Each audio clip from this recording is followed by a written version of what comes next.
बिस्मिल्लाहिर्रहमानिर्रहीम। And day lecture kinetic molecular theory में chapter number 4 में application kinetic molecular theory of gases की पढ़ते हैं। सबसे पहले जो application VRMS root mean square velocity वो हम पढ़ चुके हैं। आज हम बात करते हैं derivation of Graham law of diffusion by using kinetic molecular theory of gases की जो हम बात करते हैं, इसकी पॉइंट्स को इस्तेमाल करते हुए हम इसकी डेरिवेशन कर सकते हैं। सो हाँ, कर सकते हैं। क्या है? एक पोस्टुलेट है kinetic molecular theory of gases की। क्या है कि लेट सपोज हमारे पास क्या है, दो गैसेस हैं। आज की जो लेक्चर है हम ग्राहम लॉ ऑफ डिफ्यूजन की डेरिवेशन करते हैं। ठीक है, ये हम पढ़ चुके हैं। So kinetic molecular theory of gases ये कहते हैं कि हमारे पास दो गैसेस है। लेट सपोज हाइड्रोजन है और ये ऑक्सीजन है, और इसकी जो टेम्परेचर है, टेम्परेचर हमारे पास 20 केल्विन है, इसकी भी 20 केल्विन है।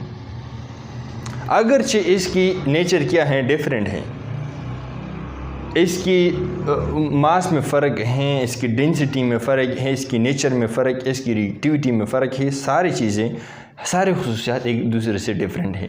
फिर भी काइनेटिक मॉलिक्यूलर थ्योरी ये कहते हैं कि एट अ पार्टिकुलर टेम्परेचर, अगर दो डिफरेंट गैसेस हैं, ये गौर से सुन ले, दो डिफरेंट गैसेस हैं और इसकी टेम्परेचर सेम है, सो हम कह सकते हैं कि इसकी काइनेटिक एनर्जी क्या है, काइनेटिक एनर्जी इन दोनों गैसेस की एवरेज जो काइनेटिक एनर्जी है सेम है।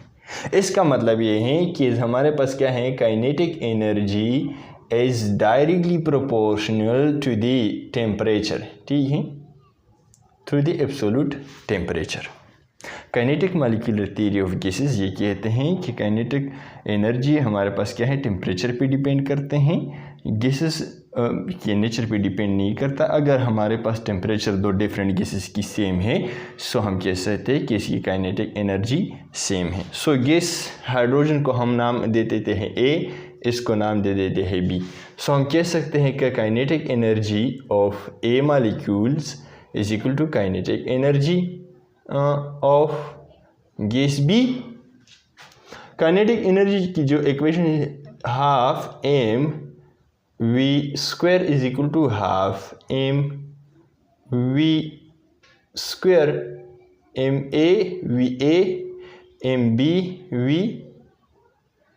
v b, मतलब मास ऑफ B मालिक्यूल की और वेलोसिटी ऑफ B मालिक्यूल की, मास ऑफ A मालिक्यूल की, v ऑफ B मालिक्यूल की। ठीक है, सो यहाँ पर काइनेटिक एनर्जी हम इस तरह लिखते हैं ना, काइनेटिक एनर्जी, आपको ये इक्वेशन याद है कि नहीं, हाफ m v स्क्वायर, ये काइनेटिक एनर्जी की एक्सप्रेशन है। ठीक है, so kinetic energy of A और काइनेटिक एनर्जी ऑफ B ये बराबर है। सो हाफ तो cancel, m a v square of A is equal to m b v square of B, इसकी बराबर है। अगर मासेस को हम एक साइड लेकर आए और वेलोसिटी को दूसरी साइड तक लेकर आए, सो यहाँ पर अगर हम क्या कर ले, B को डिवाइड कर ले, यहाँ पर B और यहाँ पर B स्क्वायर को डिवाइड कर ले। ठीक है, और यहाँ पर चूंकि MA है, MA को यहाँ पर डिवाइड कर ले और MA को यहाँ पर भी डिवाइड कर ले। सो V स्क्वायर और V स्क्वायर कैंसिल। ठीक है, यहाँ पर MA और MA कैंसिल, सो यहाँ पर VA की स्क्वायर बाई VB की स्क्वायर रह गया। ठीक है, और यहाँ पर मास ऑफ A रह गया और यहाँ पर मास ऑफ B रह गया और यहाँ पर मास ऑफ A नीचे लिख दिया। चूँकि यहाँ पर स्क्वायर है, स्क्वायर ख़त्म करने के लिए अगर हम स्क्वायर रूट ले ले, सो ये वाला दोनों वाला इसके साथ कैंसिल और यहाँ पर भी हम स्क्वायर रूट ले लेंगे। ठीक है, so VA by VB is equal to under root molecular mass of B by molecular mass of A। यहाँ पर जो क्या है ये बता देखिए कि MB है हमारे पास क्या है, molecular mass of gas B, और इस तरह MA हमारे पास क्या है, molecular mass of gas A, और इसी तरह velocity of gas A, velocity of gas B। इसको यहाँ पर ये क्या है, ये सिमिलर चीज़ है। तो इससे हमें क्या अंदाज़ा लग सकता है, ये क्या है, ये V, इसको हम स्पीड कहते हैं, स्पीड या वेलोसिटी, और स्पीड को बच्चों केमिस्ट्री में हम रेट भी कहते हैं। सो अगर इसकी जगह rate of A by rate of B क्या कर ले लगाए, सो कोई हर्ज कुछ भी नहीं है, ठीक है। M of B by M of A. और आपको याद होगा कि kinetic molecular Graham law of diffusion में पढ़ा चुका हूँ। इसकी जगह हम क्या कह सकते हैं, R A by R B is equal to density of B by density of A. So Graham law of diffusion क्या कहते हैं कि हमारे पास क्या है, rate of any gas X is inversely proportional to the density of that gas, या rate of X gas X, हाँ अच्छा, rate of gas X is inversely proportional to the under root of molecular mass. So ये क्या कहते हैं, Graham law of diffusion हम चूँकि इसलिए मैंने ये स्टेटमेंट थोड़े बहुत जल्दी में पढ़ा। ये हमारे पास क्या है, ग्रेहम लॉ है। ग्रेहम लॉ ये कहते हैं कि क्या है, डेंसिटी स्पीड या rate of the gas x any gas हो, ये डिपेंड करता है डेंसिटी या मॉलिक्यूलर मास पे डिपेंड करता है। अगर किसी गैस की डेंसिटी ज़्यादा है तो इसकी स्पीड कम होगी, अगर मॉलिक्यूलर मास ज़्यादा है तो इसकी स्पीड कम होगी।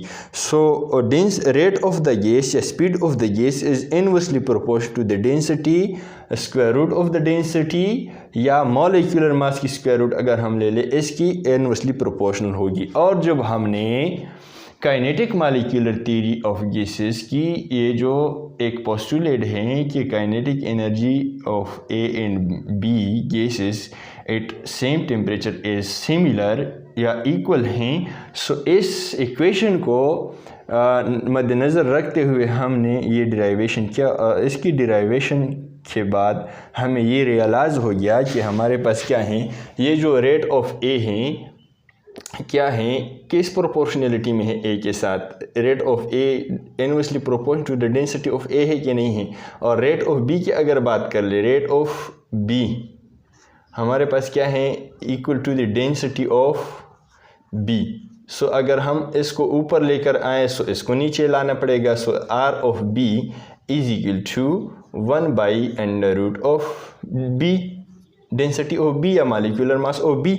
सो हम ये कह सकते, ये क्लेम कर सकते कि हमने डिराइव किया Graham law of diffusion by using kinetic molecular theory of gases की वन पोस्टुलेट हमने इस्तेमाल किया। So thank you very much for being here. अपने भाई को दुआ में याद रखिए, अपनी सेहत का ख्याल रखिएगा। नेक्स्ट लेक्चर में फिर मिलेंगे।